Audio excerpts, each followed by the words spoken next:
एक बात बताएं, आप सबके साथ बैठा ना करो। बैठने उठने में भी ना स्टेटस बढ़ता या घटता है।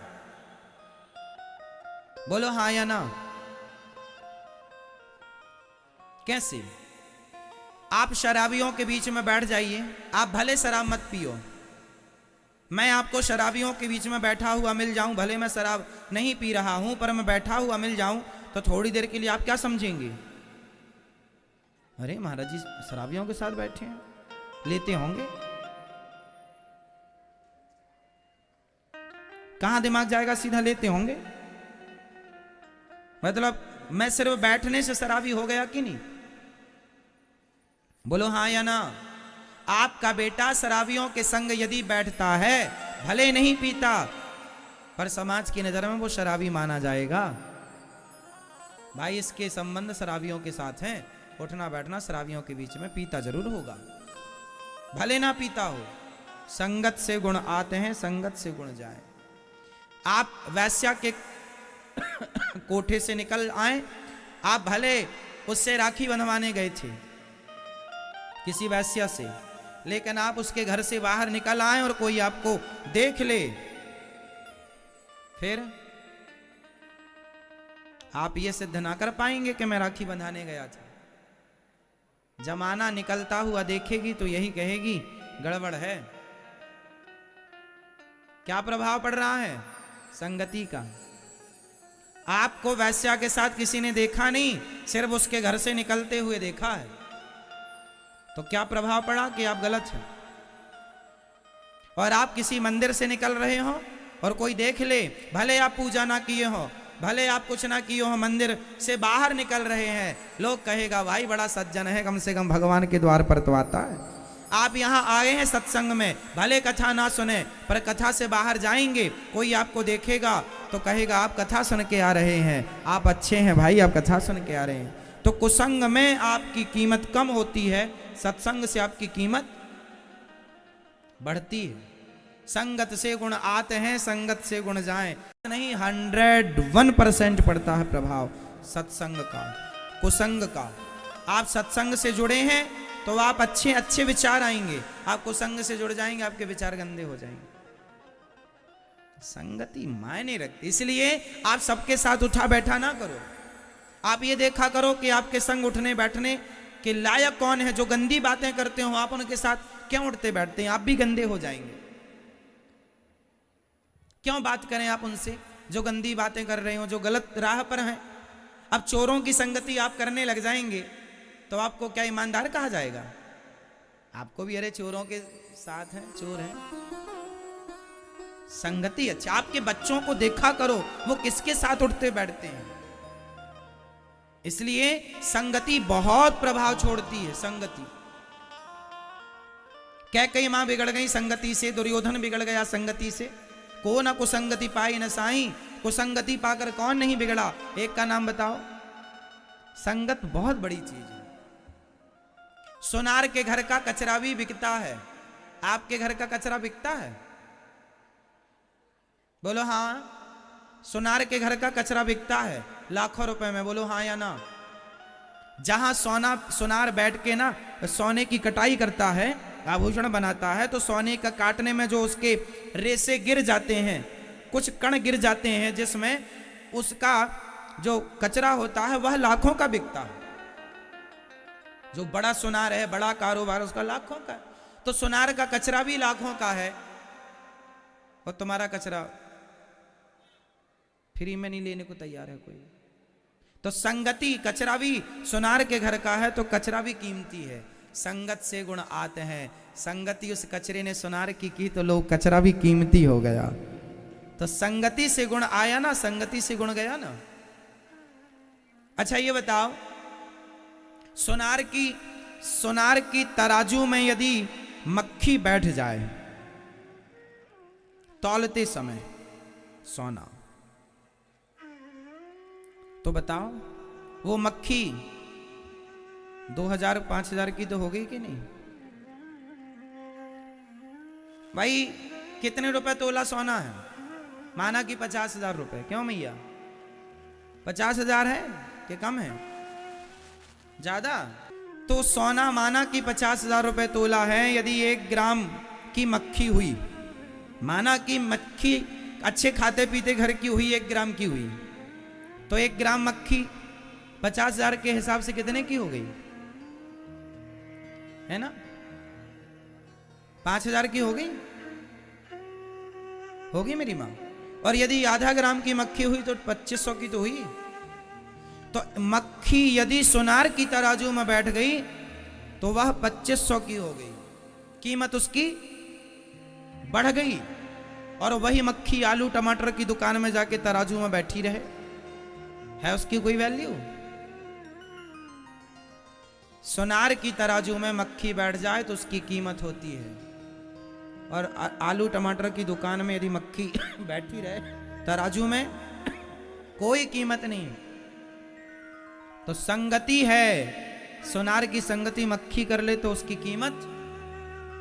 तो आप भी संगति करेंगे, इसलिए कहता हूं अपने बच्चों को कथा सुनाया करो, कहता हूं कि अपने बच्चों को संस्कार दिया करो, कहता हूं अपने बच्चों को अपने भारत के महापुरुषों का, स्वामी विवेकानंद जी का, गुरु गोविंद देव जी का, गुरु नानक देव जी का, मीराबाई का, नरसिंह मेहता का चरित्र सुनाया करो, महापुरुषों की बातें सुनाया करो, महापुरुषों की वाणियां सुनाया करो। संस्कार बनेंगे मेरी मां। यदि को संग में पड़ गए सिर्फ जाएगा जाएगा, आएगा कुछ नहीं।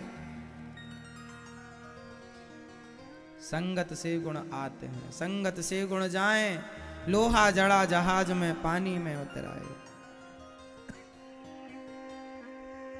इसलिए महाभारत का युद्ध कुसंग के कारण, कुसंग में पड़कर दुर्योधन ने महाभारत लड़ा। अच्छा ये बताओ, महाभारत में कर्ण ने किसका साथ दिया, पांडवों का या कौरवों का? जोर से बोलो।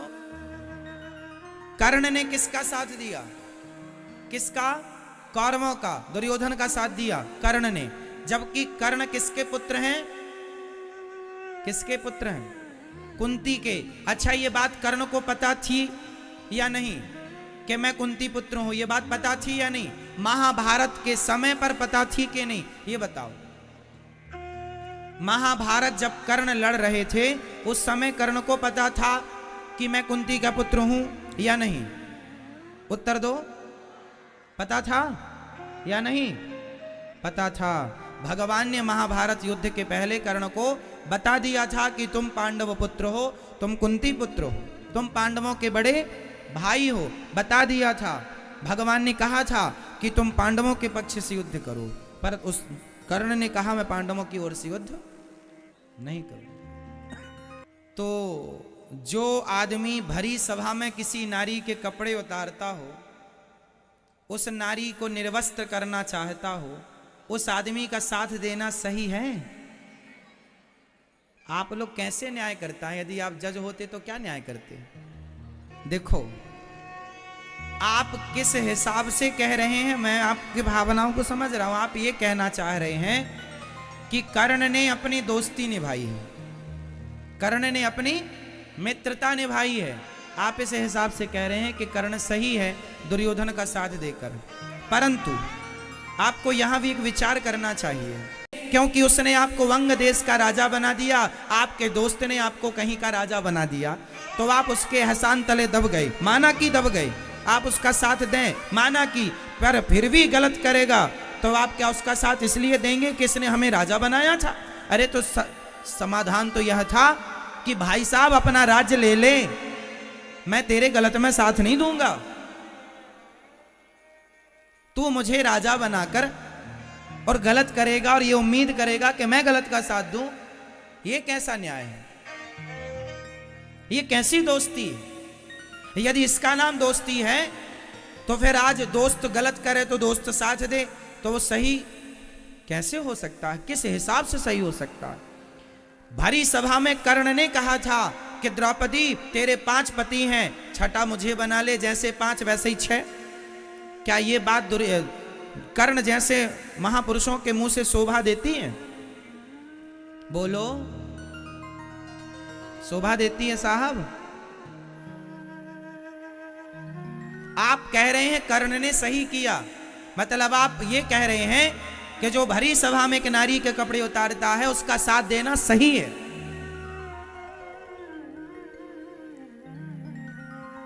आपका तो यही मतलब हुआ। नहीं, कर्ण का कौरवों का साथ देना गलत था। कर्ण को दुर्योधन का साथ नहीं देना चाहिए। हां, साथ देना चाहिए अच्छे कामों में। छोटी मोटी गलती, छोटी मोटी बुराई चलती है साहब, छोटा मोटा चलता है, पर भरी सभा में आप एक नारी का अपमान कर रहे हैं, उसके कपड़े उतार रहे हैं और फिर आप साथ दें उसका, ये सही कैसे हो सकता? चलो ये भी ठीक है। भगवान ने समझाया, कर्ण तुम पांडवों के पक्ष से आ जाओ। भगवान की बात नहीं मानी कर्ण ने, मानी।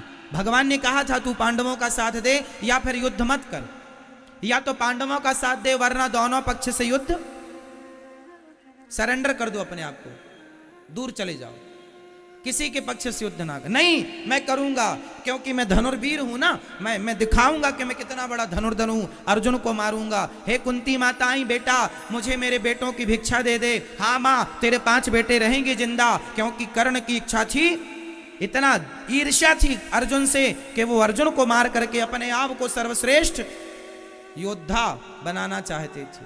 मतलब सर्वश्रेष्ठ नाम मेरा हो, इस चाहत में ना वो भगवान की बात मान रहा है, ना वो धर्म की बात मान रहा है, ना वो गलत काम करने से अपने आप को और अपने मित्र को रोक रहा है।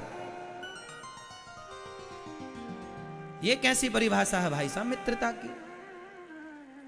ये परिभाषा है। इसलिए कर्ण को भगवान की बात माननी चाहिए थी या नहीं? बोलो हाँ। विदुर जी, महाभारत के युद्ध में बताओ विदुर जी ने किसके पक्ष से युद्ध किया? जोर से, जोर से। विदुर जी ने किसके पक्ष से युद्ध किया महाभारत में? जोर से। किसी के पक्ष से नहीं। विदुर जी को पता था दोनों अपने हैं, दोनों अपने हैं, इसलिए किनारा पकड़ लिया विदुर जी ने।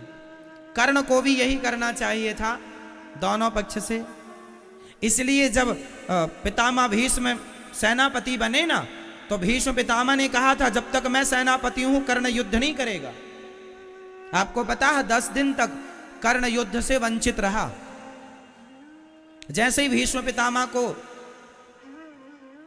बाणों की सैया पर लेटे, उसके बाद गुरु द्रोणाचार्य जी को सेनापति नियुक्त किया दुर्योधन ने, तब फिर कर्ण को साथ में लिया दुर्योधन के दबाव पर।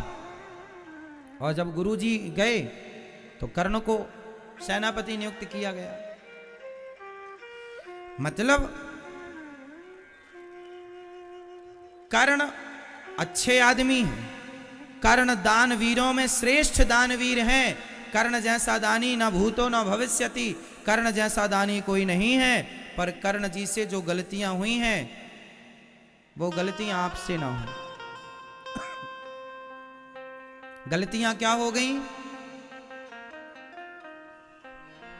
एक बात बताएं, कर्ण की ये कथा ये शिक्षा देती है कि जीवन में कभी किसी के एहसान तले दबना मत। जीवन में कभी किसी के एहसान तले दबना मत, क्योंकि आज के लोग दुनिया में आपको एहसान तले दबाकर आपसे गलत काम कराते हैं दुर्योधन की तरह। पहले तो एहसान तले दबाते हैं, राजा बना देते हैं आपको अंग देश का, ये ले लो, लाखों ले लो, करोड़ों ले लो, फिर मेरे लिए तुम गलत काम करो। क्योंकि अब आप तो ले चुके हैं, तो जैसा कहेगा करना पड़ेगा। पर ये गलत है। इसलिए कहता हूं, मेहनत का कमाओ, मेहनत का खाओ। धन्ना सेठ बनने की चाहत में किसी के एहसानों तले दब मत जाना। आपको इस कथा से यह सीखना है कि आपके पास जितना है उतने में संतुष्ट रहो, और दुर्योधन जैसे गलत लोगों का साथ मत दो, सत्य के साथ रहो।